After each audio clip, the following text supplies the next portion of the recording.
Hello everyone, welcome back to my channel. If you're new here, my name is Irresistible and I am a manifestation and soul realignment coach. My channel is geared towards helping you become your highest potential so that you can create and live the extraordinary life that is your birthright. In today's video, I'm going to be talking about how to deal with the imposter syndrome, and I'll explain what that is in this video. But before we get started, just a quick reminder that I offer both email and video coaching. So if you need help in manifesting any of your desires, then you definitely want to check out the information in the description below. And I also have a self-study course that will help you build up your self-concept in relation to love. You can definitely find the information in the description below. And of course, please do not forget to subscribe to my channel and hit the bell icon in order to receive a notification anytime I upload a new video. So let's get started. The imposter syndrome is actually much more common than you might expect. I've had several clients tell me that they feel that they are an imposter, mostly in the workplace. So what is the imposter syndrome? The imposter syndrome is feeling like you are an imposter, as if you are not in the right place, that you're hiding something, and it often shows up in the workplace. So people feel like they are just not good at what they do, and any moment now they're going to be uncovered. So in order to deal with this, I first want you to separate two things. There is sometimes an element of not feeling like this is your passion, or this is your path, or this is your career path, or you feel like this is not what you want to be doing in life. That's one thing. And then not being good at it is something else. So you can do good work in something you're not passionate about. So that is an assumption that I need to love what I do in order to excel in it. That's not true. So remove that assumption aside. You can very much do really well in your job, even if it's not something you're passionate about. So that's the first thing you need to be super conscious about and separate. So you can decide that I want something more for myself while still doing well in your job, right?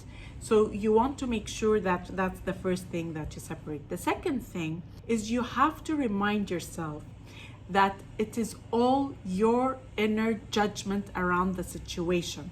Now, you might tell me that I receive feedback that I'm not so good, or my performance evaluation says that I am not so good, or I am making mistakes, or whatever, right? That is still a manifestation of your inner judgment around the situation. And your inner judgment is a reflection of the thoughts going on in your mind around the situation. You're saying, I'm not good at this, I don't know what I'm doing, I don't have enough knowledge, I don't have the skills for this, I'm just not good. You're literally affirming with these thoughts because these are thoughts going on in your head. And oftentimes, you are subduing these thoughts. You're not allowing yourself to even bring them to your conscious awareness, but they are subconsciously there. Subconsciously, you're thinking you're not good at what you do. So here, first thing you need to do is bring them to your conscious awareness. Bring up all those thoughts to your conscious awareness, because all they are just thoughts. They're not truth. They're opinions. They're opinions you hold of yourself. They're not fact. And the only reason you think they are facts is because you're manifesting them.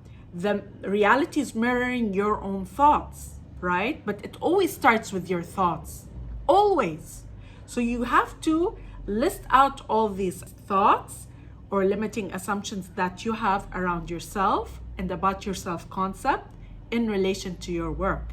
You want to list them all out. This is painful. I know this is painful, but you want to do it because when you do this, you're bringing them to your conscious awareness, so you're no longer keeping them subdued. Second thing you're reversing them. You're going to reverse them by saying statements that are the opposite of that. That's where you're saying, if you're saying, I'm not good at what I do, I'm very good at what I do. I'm good at what I do. You don't have to say I excel if that feels too hard. But trust me, when you say I am very good at what I do, even if today you don't believe it, even if today's the reality does not reflect that, it will start to be reflected. You will start to embody it. And this is where I tell you, you don't need to believe your affirmations.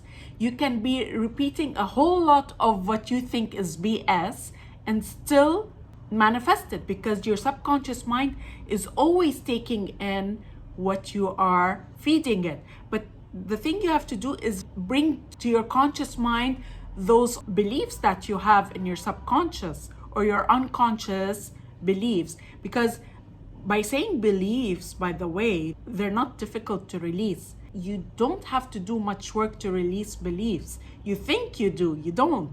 Just bring them to your conscious awareness. So technically they are limiting assumptions about yourself that you have, that you just want to bring to your conscious awareness. When you bring it to your conscious awareness, now you can feed in those positive assumptions in their place. Technically, even if you don't bring them to your conscious awareness, you can still bring in positive assumptions that replace them. But sometimes there's an element of relief in being brutally honest with yourself, because you can kind of let them go and realize that these are the assumptions you're holding on to. When you bring them to your conscious awareness, then you can start affirming the opposite. And what's going to happen, I promise, and I say this with a whole lot of confidence, when you start repeating these affirmations, you will start seeing shifts. You will start embodying that. You will start showing up differently at work. You will start feeling much more confident. Suddenly, you find that you have access to information that you didn't think you had before. Suddenly, you find you have clarity in your thoughts and the way you process information. Suddenly, you just start becoming good. It's that simple. You start becoming good, and then you start getting feedback. You start getting feedback from other people. So I don't care where you are in your current workspace. I promise you, when you stop identifying with these limiting assumptions, you are going to start seeing a shift. I don't care if you are in the completely wrong career, that's something else. You can manifest something else. But meanwhile, until you manifest something else, you can be good at what you do. So set that aside. Meanwhile, you want to be comfortable and happy where you are. Because until you manifest that career change, you want to be in a place of comfort and satisfaction.